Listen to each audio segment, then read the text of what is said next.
Hi students, welcome to my channel learn with Revathi. നമുക്കിന്ന് കേറ്ററ്റ് category 1-2 base ചെയ്ത് ജലം എന്ന് പറയുന്ന ടോപ്പിക്കുമായി ബന്ധപ്പെട്ട ചില പ്രധാനപ്പെട്ട ആശയങ്ങൾ നോക്കാം. ജലവുമായി ബന്ധപ്പെട്ട് നമ്മൾ എന്തെല്ലാം കാര്യങ്ങളാണ് പരീക്ഷയ്ക്ക് പഠിച്ചു വെക്കേണ്ടത്? ജീവന്റെ നിലനിൽപ്പിന് അത്യന്താപേക്ഷിതമായ ഒരു ഘടകമാണ് ജലം എന്ന് പറയുന്നത്. ജീവന്റെ നിലനിൽപ്പിന് ആധാരമാണ് ജലം.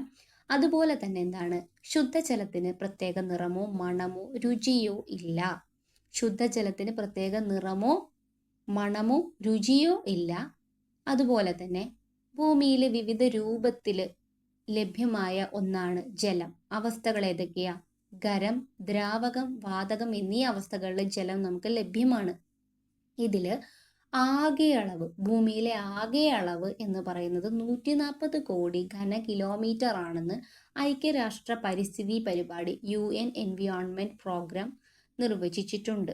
ഭൂമിയിലെ ജലത്തിന്റെ ആകെ അളവ് 140 കോടി ഘന കിലോമീറ്റർ ആണെന്നാണ് ഐക്യരാഷ്ട്ര പരിസ്ഥിതി പരിപാടി നിർവചിച്ചിട്ടുള്ളത്. ഭൂതലത്തിന്റെ 71% ജലത്താൽ ആവൃതമാണ് എന്നാണ് പറയുന്നത്. അതുകൊണ്ട് തന്നെയാണ് ഭൂമിയെ നമ്മൾ നീലഗ്രഹമെന്നും ജലഗ്രഹമെന്നും വിളിക്കുന്നത്. ഭൂമിയെ നീല നിറത്തിൽ കാണിക്കുന്നത് എന്തുകൊണ്ടാണ്?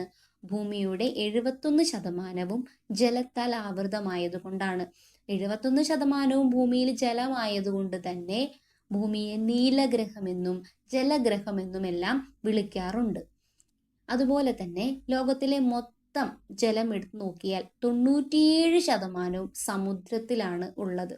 ലോകത്തിലെ മൊത്തം വെള്ളത്തില് 97% സമുദ്രത്തിലാണുള്ളത്.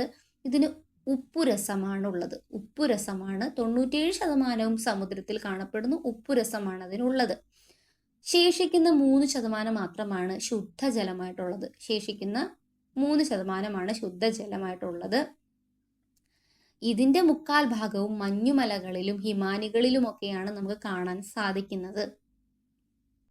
അടുത്തതായി രാസഘടനയുമായി ബന്ധപ്പെട്ട് നോക്കുകയാണെങ്കിൽ ജലതന്മാത്ര ഹൈഡ്രജന്റെയും ഓക്സിജന്റെയും ആറ്റങ്ങൾ അടങ്ങിയ ഒരു സംയുക്തമാണ് ജലതന്മാത്ര എന്ന് പറയുന്നത്, അല്ലേ? ജലതന്മാത്ര എന്ന് പറയുന്നത് ഹൈഡ്രജനും ഓക്സിജനും ചേർന്നുണ്ടാകുന്ന ഒരു സംയുക്തമാണെന്നാണ് പറയുന്നത്.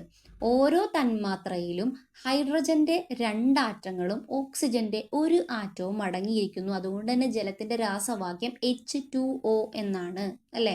ഹൈഡ്രജന്റെ 2 ആറ്റങ്ങളാണ്, അതേപോലെ ഓക്സിജന്റെ 1 ആറ്റമാണ് അടങ്ങിയിരിക്കുന്നത്.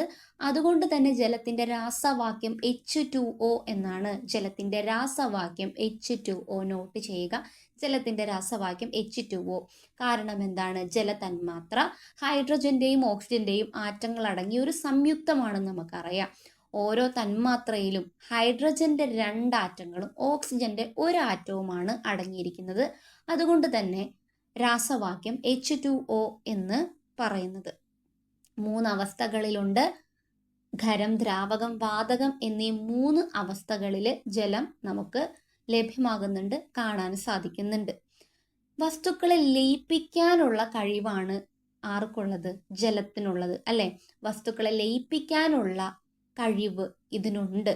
അതുകൊണ്ട് തന്നെ ഇതിനെ സാർവത്രിക ലായകം, യൂണിവേഴ്സൽ സോൾവെന്റ് എന്ന് പറയുന്നു. കാരണം എന്താണ്?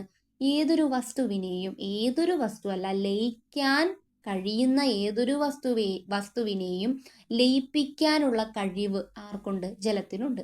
വസ്തുക്കളെ ലയിപ്പിക്കാനുള്ള ഇതിന്റെ കഴിവിനെ കണക്കാക്കിയിട്ടാണ് ജലത്തെ സാർവത്രിക ലായകം, ജലം ഒരു സാർവത്രിക ലായകമാണെന്നാണ് പറയുന്നത്. പ്രധാനപ്പെട്ട പോയിന്റ്, ജലം ഒരു സാർവത്രിക ലായകമാണെന്ന് പറയുന്നത് ഇതിന് വസ്തുക്കളെ ലയിപ്പിക്കാനുള്ള കഴിവ് ഉള്ളതുകൊണ്ടാണ്.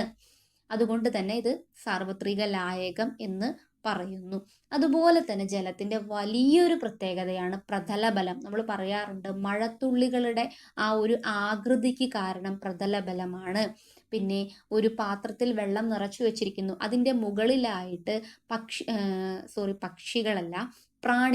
പ്രാണികളെല്ലാം വന്നിരിക്കുന്നു. അവ മുങ്ങിപ്പോകാതെ മുകളിൽ ഇരിക്കാൻ കാരണം ജലത്തിനൊരു പ്രതലം മുകളിൽ ഉള്ളത് കൊണ്ടാണ്. ഇതെല്ലാം പ്രതലബലം അല്ലെങ്കിൽ പ്രതലബലം മൂലമാണ് എന്നൊക്കെ നമ്മൾ പഠിച്ചിട്ടുള്ളതാണ്. അപ്പോൾ ഇപ്പോൾ പറഞ്ഞതിൽ നിന്ന് നിങ്ങൾ പഠിച്ചു വെക്കേണ്ട കാര്യങ്ങൾ എന്തൊക്കെയാണ്? ഹൈഡ്രജന്റെയും ഓക്സിജന്റെയും ആറ്റങ്ങൾ അടങ്ങിയ ഒരു സംയുക്തമാണ് ജലം. അല്ലെങ്കിൽ ജലതന്മാത്ര. ജലതന്മാത്ര നമ്മൾ നോക്കുമ്പോൾ ഹൈഡ്രജന്റെ 2 ആറ്റങ്ങൾ, ഒരു തന്മാത്രയിൽ ഹൈഡ്രജന്റെ 2 ആറ്റവും ഓക്സിജന്റെ 1 ആറ്റവും അടങ്ങിയിരിക്കുന്നു. രാസവാക്യം H2O എന്നതാണ്. 3 അവസ്ഥകളിൽ കാണപ്പെടുന്ന ജലം വസ്തുക്കളെ ലയിപ്പിക്കാൻ കഴിവുള്ള ഒരു ഘടകമായതിനാൽ അതിന് സാർവത്രിക ലായകം എന്ന് പറയുന്നു. ഇതിന്റെ പ്രധാനപ്പെട്ട ഒരു പ്രത്യേകത എന്ന് പറയുന്നത് പ്രതല ബലമാണ്.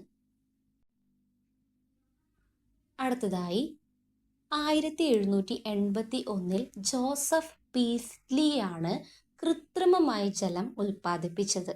അപ്പോൾ നമ്മൾ ഇന്നത്തെ ക്ലാസ്സിൽ ജലവുമായി ബന്ധപ്പെട്ട കുറച്ച് ആശയങ്ങളാണ് നോക്കിയത്. പ്രധാനപ്പെട്ട കുറച്ച് ആശയങ്ങൾ. എല്ലാ ആശയങ്ങളും ഒരൊറ്റ വീഡിയോയിൽ പറയുവാണെങ്കിൽ നമുക്ക് ബോറടിക്കും അല്ലേ? മൊത്തത്തിൽ കേട്ടിരുന്ന് ചിലപ്പോൾ സ്കിപ്പ് അടിച്ചു പോവുകയൊക്കെ ചെയ്യും.